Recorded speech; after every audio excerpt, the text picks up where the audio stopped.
अस्सलाम वालेकुम बच्चों, कैसे हैं आप सब।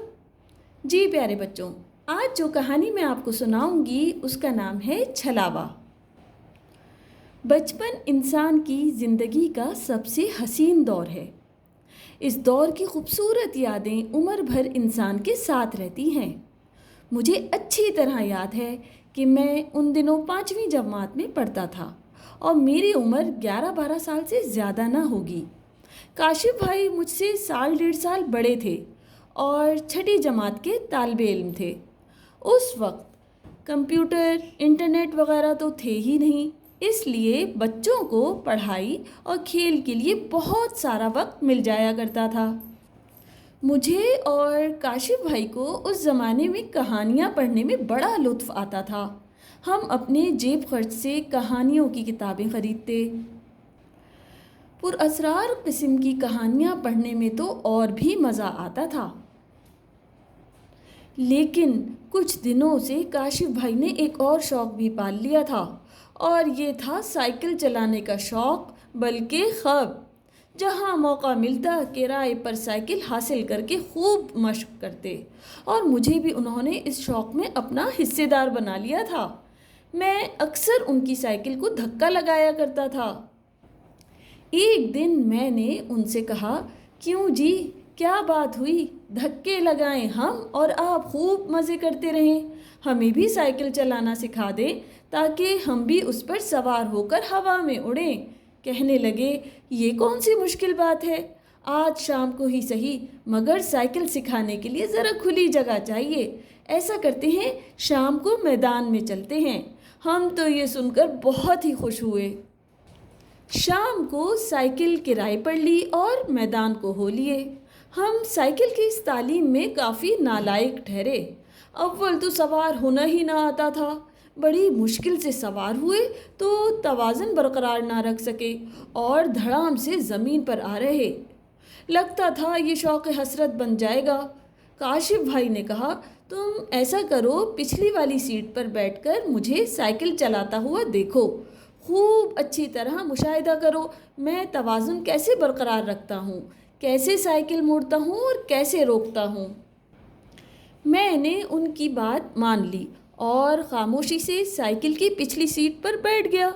हम मैदान से निकलकर सड़क पर आ गए। सड़क बिल्कुल सुनसान थी।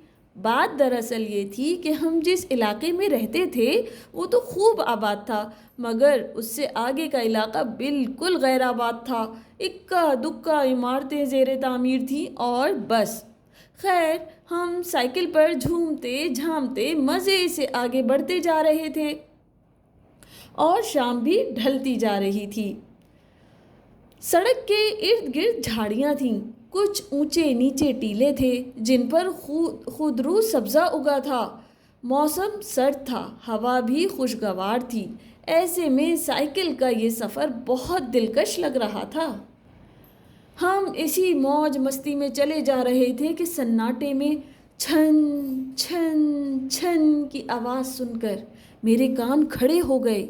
मैंने काशिफ भाई से कहा, इस वीराने में ये आवाज़ कहाँ से आ रही है, कहीं कोई चुड़ैल तो हमारा पीछा नहीं कर रही। काशिफ भाई ने मेरी नामुकम्मल बात में लुक्मा देते हुए कहा, तुम्हारे दिमाग पर तो पुरअसरार कहानियों का इतना असर हो गया है कि तुम्हें चलते फिरते में भूत और परियां नज़र आने लगी हैं। चलो वापस चलते हैं। हमने वापसी के लिए साइकिल तो मोड़ ली, मगर छन छन की आवाज़ कम न हुई बल्कि बढ़ती गई। अब तो मैं खौफ से बाकायदा कांपने लगा। मगर काशिफ भाई बड़े बाहिम्मत थे। कहने लगे, आओ झाड़ियों में देखते हैं कि आखिर है क्या। कुछ ही देर बाद झाड़ियों के अकब में हमें एक छोटा सा प्यारा सा बकरी का बच्चा दिखाई दिया, जिसके पैरों में घुंघरू बंधे हुए थे, और ये आवाज़ इन्हीं घुंघरुओं की थी। उस ज़माने में आम लोग अपने घरों पर भेड़ बकरियां पाला करते थे। सुबह सुबह चरवाहे आकर इन जानवरों को किसी चरागाह ले जाते थे और शाम को उनके मालिकों को पहुंचा देते थे। वो इस काम की महाना तनख्वाह लिया करते थे।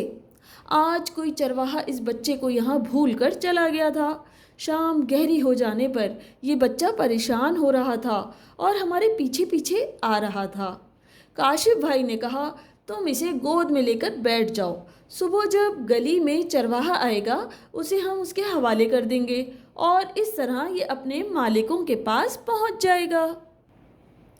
میں نے ایسے ہی کیا۔ میمنے کو اپنی گود میں بٹھا لیا اور ہم گھر کی طرف روانہ ہو گئے۔ شام رات میں بدلنے لگی تھی۔ ہوا کی سرسراہٹ اور تاریکی سے ماحول خاصا پراسرار ہو گیا تھا۔ فضا میں صرف سائیکل کے پہیے چلنے کی آواز آ رہی تھی۔ میمنے کی آنکھیں اس اندھیرے میں ہیروں کی طرح چمک رہی تھیں اور پھر اچانک اس کی ٹانگیں لمبی ہونے لگیں، اتنی لمبی کہ باقاعدہ سڑک پر گھسٹنے لگیں۔ میں خوف سے چیخا تو کاشف بھائی نے سائیکل روک دی۔ میں نے جھٹ میمنے کو سڑک پر پھینکا اور کہا، کاشف بھائی جلدی سائیکل بھگائیں، یہ میمنہ نہیں چھلاوا ہے۔ انہوں نے کہا، یہ چھلاوا کیا بلا ہوتی ہے؟ بلا ہی سمجھیے، جلدی سائیکل دوڑائیے۔ میری حالت دیکھ کر انہوں نے بھی سائیکل دوڑا دی۔ چھلاوا ہمارے پیچھے چھن چھن دوڑا آ رہا تھا۔ سردی کے موسم میں بھی میں خوف سے پسینے میں نہا گیا تھا اور آواز بلند آیت الکرسی پڑھ رہا تھا۔ شاید یہی وجہ تھی کہ کچھ دیر بعد چھلاوا اندھیرے میں کہیں گم ہو گیا۔ ہم نے روشن سڑک پر آ کر ہی دم لیا۔ حواس بحال ہوئے تو کاشف بھائی نے مجھے مخاطب کرتے ہوئے کہا، یہ تمہاری پتلون۔ میں نے دیکھا تو میری پتلون گھٹنوں سے بھی نیچے آ گئی تھی اور باقاعدہ سڑک سے رگڑیں کھا کر بہت میلی ہو چکی تھی۔ یہ دیکھ کر کاشف بھائی کا تو ہنس ہنس کر برا حال ہو رہا تھا اور میری جو کیفیت تھی وہ نہ پوچھیے۔ میمنے کو پکڑنے میں کہیں بیلٹ ڈھیلی ہو گئی تھی اور پتلون سرکتے سرکتے سڑک سے رگڑیں کھانے لگی تھی، جس میں چھلاوے کی لمبی ٹانگیں سمجھ بیٹھا تھا۔ جانے دیجیے، بچپن کی بات ہے نا۔ جی پیارے بچوں، مجھے امید ہے آپ کو یہ کہانی بہت پسند آئی ہوگی۔ تو پھر میرے چینل کو لائک کرنا، شیئر کرنا، سبسکرائب کرنا بالکل نہیں بھولیں۔ شکریہ۔